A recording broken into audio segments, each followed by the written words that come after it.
বাংলাদেশি জাতীয়তাবাদকে ভিত্তি করে চেয়ারম্যান হিসেবে জিয়া গড়ে তুললেন বাংলাদেশ জাতীয়তাবাদী দল।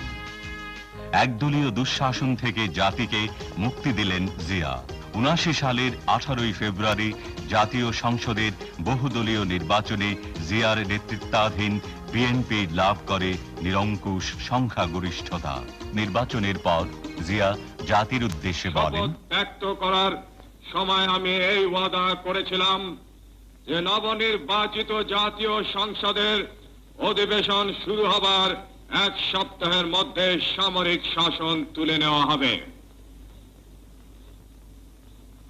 সেই অনুযায়ী আগামী ৯ এপ্রিলের মধ্যে তা কার্যকর হবার কথা।